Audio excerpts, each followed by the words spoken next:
guharura igice cya 10 umurongo w'icenda haravuga ngo kandi nimwaba mu gihugu cyanyu mugatabara kugwanya ababisha babateye muze muvuze izo nzumbete ijwi rirengera maze muzokwibukwa nanje uhoraho Imana yanyu muze mukizwe abasi banyu. Mu yandi majambo inzumbete zivugijwe ijwi rirenga ziba ziriko ziratangaza intsinzi y'Imana intambara sigwanyu.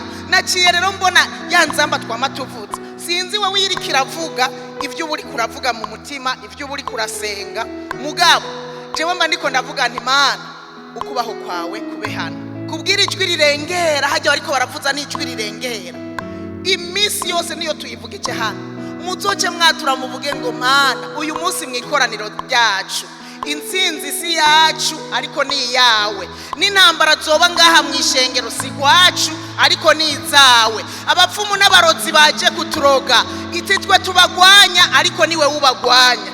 Haleluya. Erega turi hano inzamba tuba twayivugije tugaca twibukwa n'Imana. Abarozi abapfumu baje barayikuzimu bateguwe kuza kuturoga nubusa inzamba irengera yavuze n'inzamba y'intsinzi nugutangaza ngo Imana iri hano kandi n'intsinzi yayo iri kumwe natwe. Nibazivuza ijwi rirengera ngo muzokwibukwa nanje je uhoraho. Mwari muzi yuko hajya tuba turiko turahamagara kubaho kw'Imana.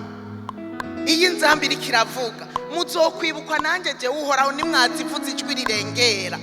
Nituyivugiriza ubusa nitubifate ngo n'umugenzo ngo muri roshe turavuza inzamba ucuguma udegaje. Oya niwibuke yuko iyi nzamba iri kirahamagara ukubaho kw'Imana kandi itangaza intsinzi y'ibikorwa bikurikira. Nitwayivuza igikorane gitanguye uzumenye ngo turafise intsinzi muri kino gikorane turaza kugira intsinzi nuzotinye nuzogira ubwoba. Haleluya. Kandi burya bitubera nkuko twizeye